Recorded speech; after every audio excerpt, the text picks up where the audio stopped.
The year 1953 marked a turning point in world history that would reverberate for decades. While Elizabeth Windsor was ascending to the British throne and Edmund Hillary was conquering Everest, while science was celebrating the discovery of the polio vaccine and the world was witnessing the end of the Korean War, a singular event overshadowed all others in its capacity to alter the course of the 20th century. On the chilly morning of March 5th, deep within the Kremlin, the man who ruled a sixth of the Earth's surface breathed his last.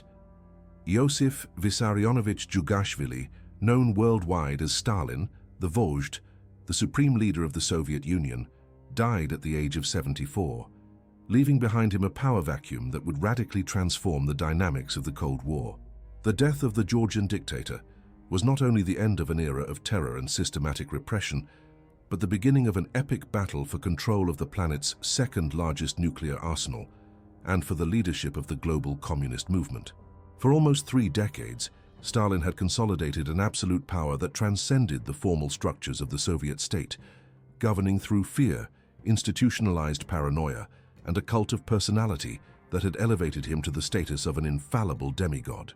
His sudden death, caused by a cerebral hemorrhage after a night of drinking and watching films in the Kremlin, completely caught the Soviet ruling elite unprepared, as they had avoided any discussion of succession for years for fear of awakening the tyrant's wrath.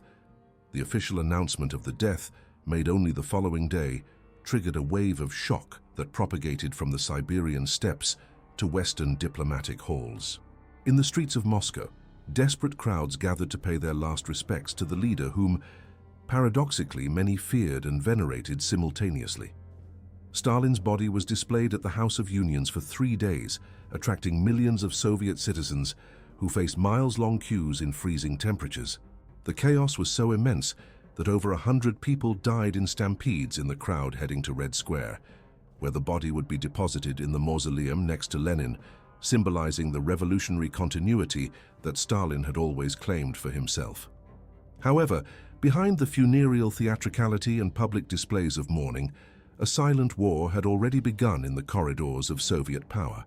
The absence of a clearly designated successor transformed the Kremlin into a battlefield where 3 figures emerged as the main candidates for supremacy: Lavrenti Beria, the feared head of state security, Georgy Malenkov, vice chairman of the Council of Ministers, and Nikita Khrushchev, responsible for the party administration in Moscow.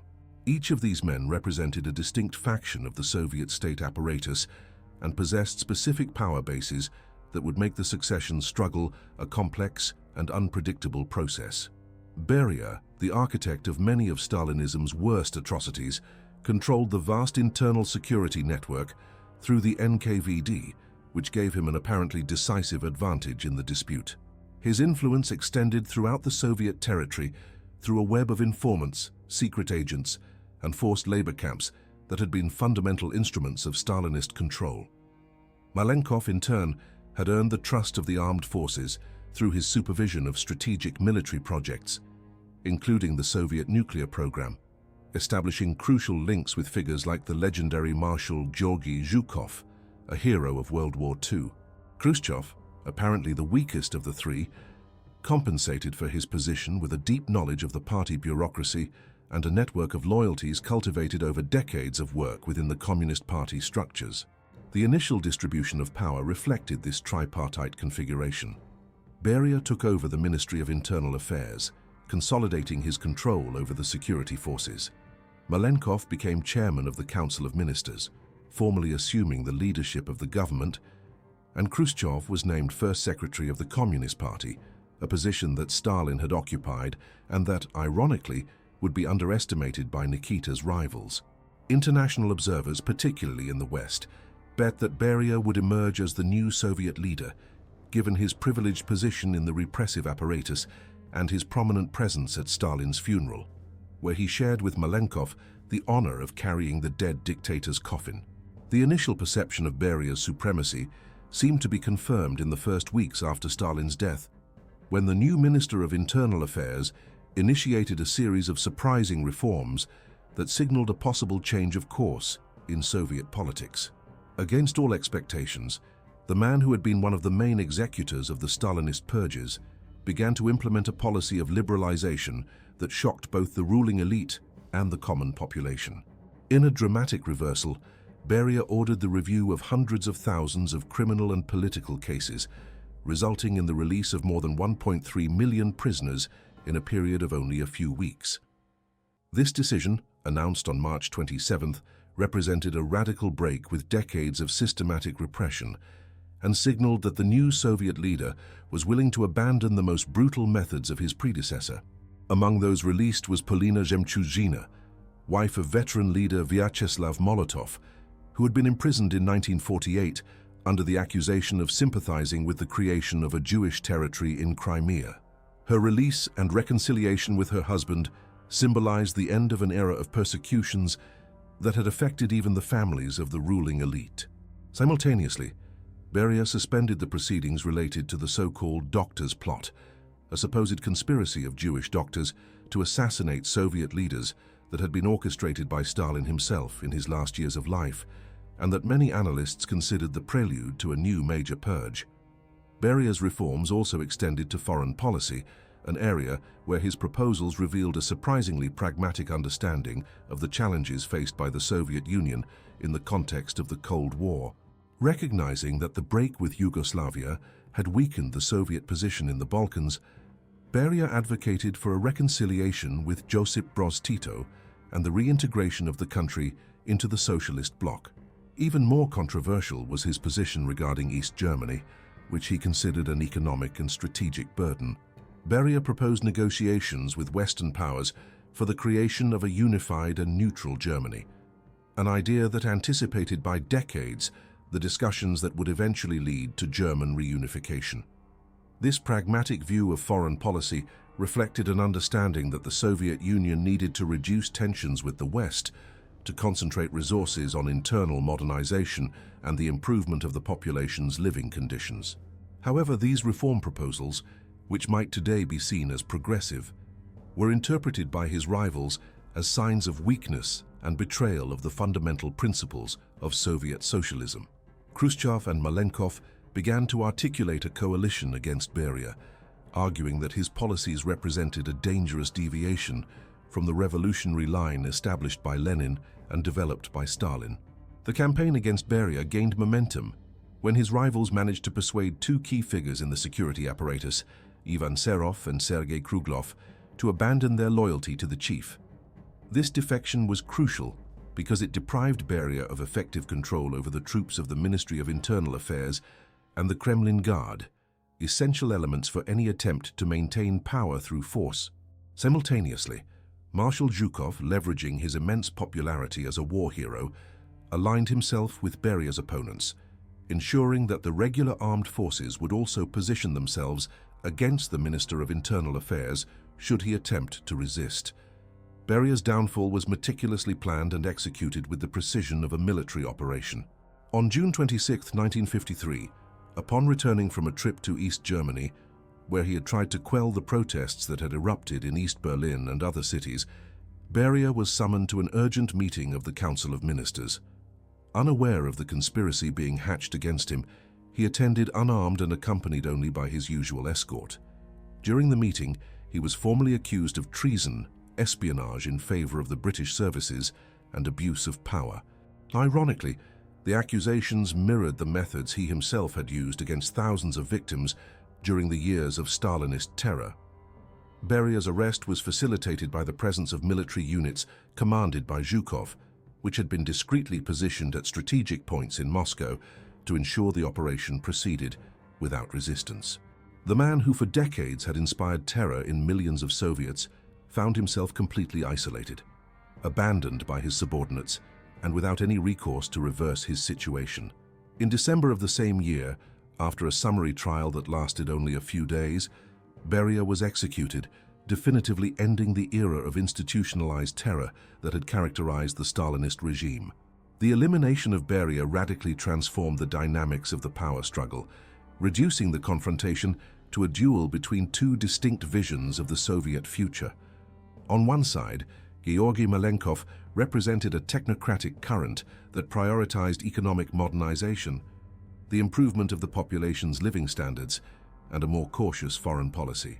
On the other, Nikita Khrushchev embodied the power of the party apparatus and advocated for reforms that would maintain the central role of the Communist Party in Soviet society. This competition was not just a personal dispute for power, but reflected different conceptions of the path the Soviet Union should follow in the post-Stalinist era. Malenkov had achieved considerable prestige among the Soviet intelligentsia and artistic circles through his defense of greater creative and scientific freedom. His proposal to relax absolute state control over cultural and intellectual production responded to a growing demand from writers, scientists, and artists who had been suffocated by the ideological orthodoxy of the Stalin years. Economically, Malenkov advocated for the creation of material incentives to increase worker productivity, a revolutionary idea in a system that traditionally privileged ideological motivation over monetary rewards.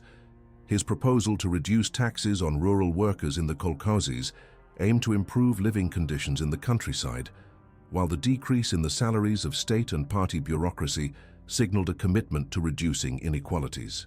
Malenkov's economic vision included a fundamental reorientation of Soviet production, favoring light industry and consumer goods over the traditional emphasis on heavy industry and military production. This change in priorities reflected his recognition that the regime's legitimacy increasingly depended on its ability to improve the material conditions of the population, which had made enormous sacrifices during forced industrialization and World War II. Malenkov also advocated for reducing the prices of basic consumer goods, a measure that would have a direct impact on the daily lives of millions of Soviet citizens. Perhaps even more surprising was Malenkov's position regarding nuclear weapons, an area in which he had played a crucial role during the development of the Soviet atomic program. Contrary to the logic of the arms race that characterized the Cold War, Malenkov publicly advocated for global nuclear disarmament, arguing that a thermonuclear war would destroy not only capitalism, but all human civilization. Khrushchev, in turn, based his political strategy on controlling the party apparatus and building a network of loyalties that extended from local organizations to the highest echelons of the nomenklatura. His experience as a party leader in strategic regions like Ukraine had given him an intimate knowledge of the functioning of the Soviet bureaucratic machine and the aspirations of the party's intermediate cadres. Although he agreed with the need for political reforms and a certain liberalization, Khrushchev fundamentally diverged from Malenkov regarding the role that East Germany should play in Soviet strategy. Khrushchev's main area of expertise was agricultural policy, a sector he considered fundamental to solving the Soviet Union's chronic food supply problems. His proposal to develop the so-called virgin lands in the climatically challenging regions of Kazakhstan, North Caucasus, and Western Siberia represented an ambitious attempt to expand the Soviet agricultural area by 13 million hectares by 1956. This project, which would become known as the Virgin Lands Campaign, reflected his belief that technical and organizational solutions could overcome natural limitations and solve the structural problems of Soviet agriculture. The competition between Malenkov and Khrushchev intensified when both realized that total control of power would require the political elimination of the rival. Khrushchev skillfully exploited Malenkov's vulnerabilities, particularly his involvement in the Leningrad affair, a fabricated purge from the late 1940s in which several prominent figures from the local administration were executed under false accusations of treason. By organizing an investigation into the abuses committed by the Ministry of State Security, in that episode, Khrushchev managed to implicate Malenkov as one of those responsible for the atrocities, undermining his moral and political credibility. Khrushchev's strategy to consolidate his supremacy proved to be more sophisticated and patient than that of his rivals. While Malenkov relied on the prestige of his governmental position, and Beria had relied on the power of the secret police, Khrushchev understood that the true power in the Soviet Union resided in the control of the Communist Party, the only institution that permeated the entire Soviet society, from local factories to central decision-making bodies. His election as first secretary in September 1953 provided him with the institutional platform necessary to implement a long-term strategy based on appointing allies to key positions and gradually eroding the support base of his competitors. The campaign against Malenkov intensified significantly in late 1954, when Khrushchev managed to definitively link him to the repressive excesses of the Stalinist period. The investigation into the Leningrad affair revealed the role of Malenkov and Beria in orchestrating rigged trials that resulted in the execution of important regional leaders under false accusations of conspiracy against the state. This revelation was particularly damaging because it occurred at a time when the Soviet leadership was trying to distance itself from Stalin's brutal methods and build a new legitimacy based on socialist legality and respect for party norms. The final blow against Malenkov came through a series of coordinated criticisms about the economic results of his policies. Khrushchev and other leaders argued that Malenkov's emphasis on light industry and consumer goods had harmed strategic sectors such as steel and heavy machinery industries, which were fundamental to Soviet national security. Although some of these criticisms were exaggerated or unfair, they resonated with leaders who feared that the economic reorientation proposed by Malenkov could weaken the Soviet Union's military capacity at a time of intense competition with the United States. On February 8, 1955, Malenkov was forced to resign from the chairmanship of the Council of Ministers in an extraordinary session of the Supreme Soviet. His letter of resignation, read publicly, acknowledged errors in the conduct of economic policy and accepted the transfer to the post of Minister of Electric Power Plants, a technical position that effectively removed him from political leadership. This transition represented an unprecedented moment in Soviet history. For the first time since the 1917 revolution, a high-ranking political leader was removed from power through institutional procedures without resorting to imprisonment, exile, or execution. Nikolai Bulganin, a veteran Bolshevik who had served as Minister of Defense, took over the chairmanship of the Council of Ministers, creating an apparent division of responsibilities between the government and the party. This configuration, which Western observers called the Bulganin-Khrushchev Duumvirat, actually masked the growing concentration of real power in the hands of the first secretary. Khrushchev had learned the lessons of previous conflicts and understood that effective control of the Soviet Union required not only the elimination of direct rivals, but also the building of consensus within the ruling elite about his leadership. However, Khrushchev's victory was far from definitive. The old Stalinist guard, represented by figures like Vyacheslav Molotov and Lazar Kaganovich, watched the new leader's trajectory with growing unease, particularly his attempts to revise some fundamental aspects of Stalin's ideological inheritance. The latent tension between Khrushchev and the party conservatives would turn into open conflict when the first secretary decided to take a step that would forever change the history of the world communist movement: the public denunciation of Stalin's crimes at the 20th Congress of the Communist Party in February 1956. This decision, which Khrushchev made against the will of many leaders, represented much more than a simple historical critique of the former leader. It was an attempt to re-establish the legitimacy of the Soviet regime on new foundations, abandoning the cult of personality and systematic terror in favor of a form of socialism he believed to be more humane and efficient. However, by publicly questioning Stalin's infallibility, Khrushchev also implicitly questioned the legitimacy of all those who had collaborated with the Stalinist regime, including himself and virtually the entire Soviet ruling elite. The 20th Congress of the Communist Party of the Soviet Union, held in February 1956, became the stage for one of the most dramatic moments in 20th century political history. Khrushchev, already consolidated as the party's undisputed leader, made a decision that would shock not only the Soviet Union, but the entire global communist movement, publicly denounced the crimes and abuses committed during the nearly 3 decades of Stalin's rule. This decision represented an enormous political risk, as it necessarily implied questioning the very legitimacy of the regime he now led and holding accountable a ruling elite who had been accomplices, willingly or unwillingly, to the excesses denounced. The preparation of the famous secret speech revealed the deep divisions that still existed at the top of the Soviet hierarchy. Initially, Khrushchev intended to make his denunciations in a public session as an integral part of the official proceedings of the Congress. However, The resistance from other leaders, particularly veterans like Molotov, who had directly participated in the most controversial decisions of the Stalinist period, forced a compromise.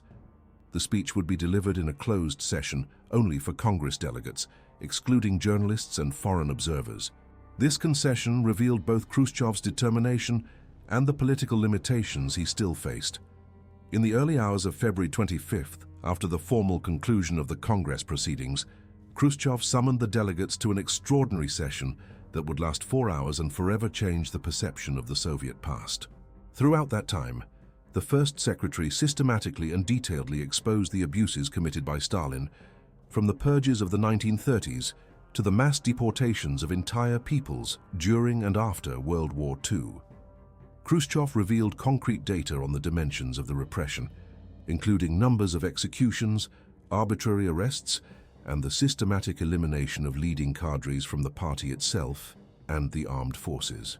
The psychological impact of the speech on the delegates present was devastating. Many had built their political careers during the Stalinist period and now found themselves confronted with the brutal reality of a system from which they had been beneficiaries and, in many cases, active collaborators.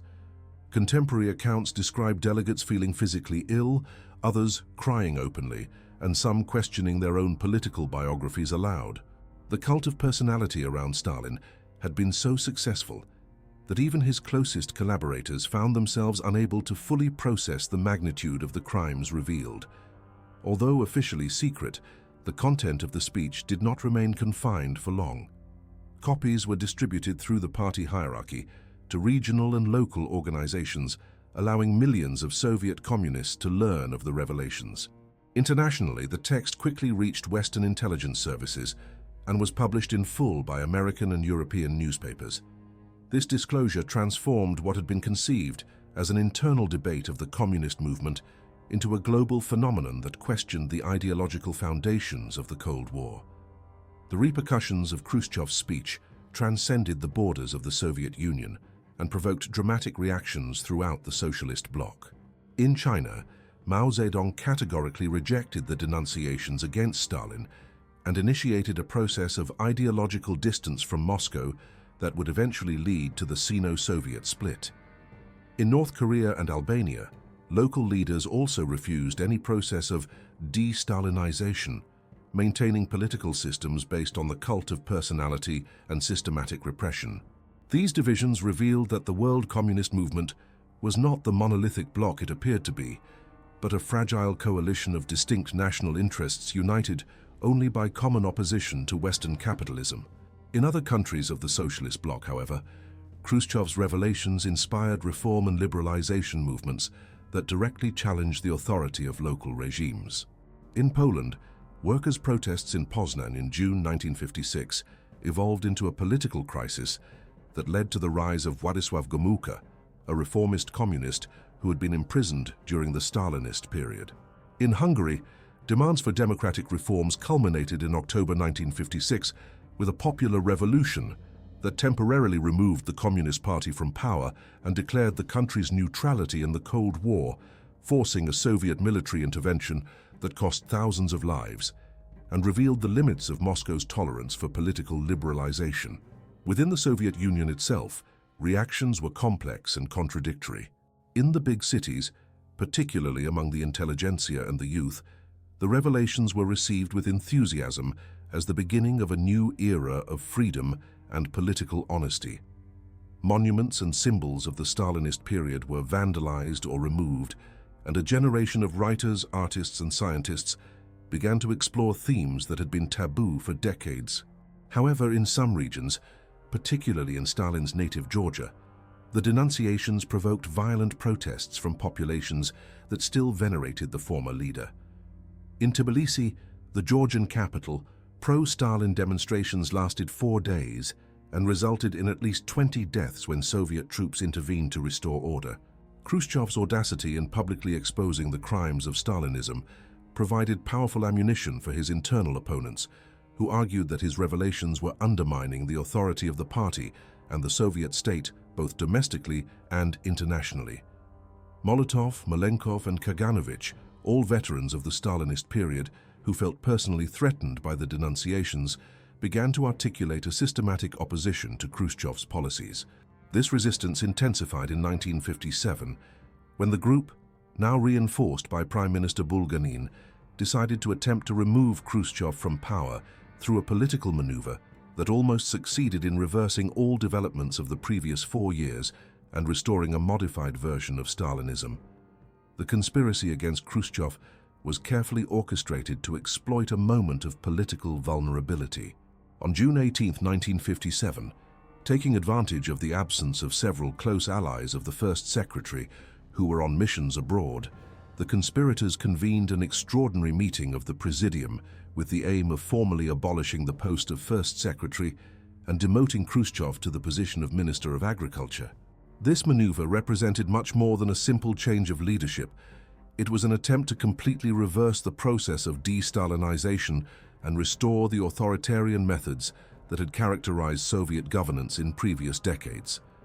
Molotov, in particular, advocated for a return to the rigid ideological orthodoxy and international isolationism that had marked Stalin's final years. However, Khrushchev once again demonstrated his superior understanding of Soviet political dynamics by questioning the constitutional legitimacy of the decision. Arguing that such a fundamental change as the abolition of the First Secretary's post could only be taken with the presence of all members of the Presidium, he managed to prolong the discussions for several crucial days. During this period, he used his network of contacts in the party apparatus to mobilize Central Committee members loyal to him, transforming what should have been a quick palace coup into a prolonged political battle that favored his chances of survival. The decisive role of Marshal Zhukov in saving Khrushchev revealed the continued importance of the armed forces in Soviet politics. Zhukov not only ensured that the army would remain loyal to the First Secretary, but also provided crucial logistical support to rapidly transport dozens of Central Committee members from other regions of the Soviet Union to Moscow. Military aircraft were discreetly used to ensure that the Supreme Party body could meet with the necessary quorum to deliberate on the leadership crisis. This military intervention, though veiled, demonstrated that even in the post-Stalinist era, power in the Soviet Union ultimately depended on the support of the armed forces. When the Central Committee finally met in emergency session, Khrushchev managed to completely reverse the situation through a brilliant political strategy. Naming his opponents the anti-party group, he accused them of trying to subvert the democratically taken decisions of the 20th Congress and of harboring nostalgia for the repressive methods of Stalinism. The accusations were particularly effective because they linked the conspirators to the most hated aspects of the previous regime, including the purges, mass deportations, and the cult of personality that had been publicly condemned only a year earlier. Khrushchev's victory over the anti-party group marked a fundamental transformation in the methods of resolving political conflicts in the Soviet Union. For the first time in Soviet history, high-ranking leaders were removed from power without being imprisoned, executed, or sent to labor camps. Molotov was appointed ambassador to Mongolia. Malenkov became director of a hydroelectric power plant in Kazakhstan, and Kaganovich took charge of a cement factory in the Urals. Although these transfers represented a dramatic political demotion, the fact that the conspirators maintained their lives and a certain personal dignity signaled that the era of political terror had definitively ended. Khrushchev's final consolidation of power was completed through the gradual removal of other potential rivals, including Zhukov himself, whose military prestige represented a latent threat to civilian supremacy.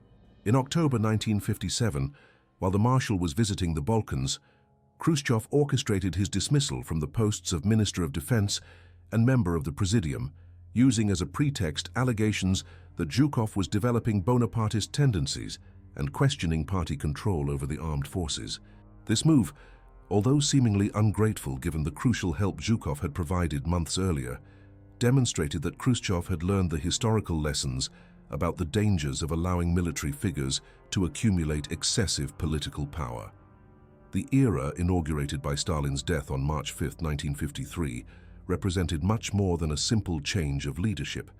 It was the beginning of a fundamental transformation in the nature of the Soviet state and its position on the international stage.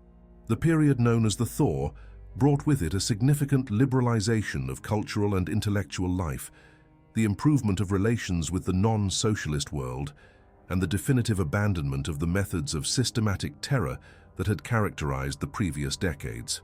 Although the Soviet Union remained an authoritarian one-party regime, the changes initiated after Stalin's death created spaces for freedom and debate that would be fundamental for later developments in Soviet history. Khrushchev's final victory in the power struggle inaugurated a new phase of the Cold War, characterized by less militarized competition and more focus on demonstrating the superiority of rival economic and social systems. The peaceful coexistence proposed by the new Soviet leader, although limited by the bipolar logic of global confrontation, allowed for a reduction of international tensions and created opportunities for diplomatic dialogues that had been unthinkable during Stalin's final years. Paradoxically, the death of the Georgian dictator, who had dominated the world stage for almost 3 decades, paved the way for an era of changes that would eventually contribute to the end of the very system he had helped to build.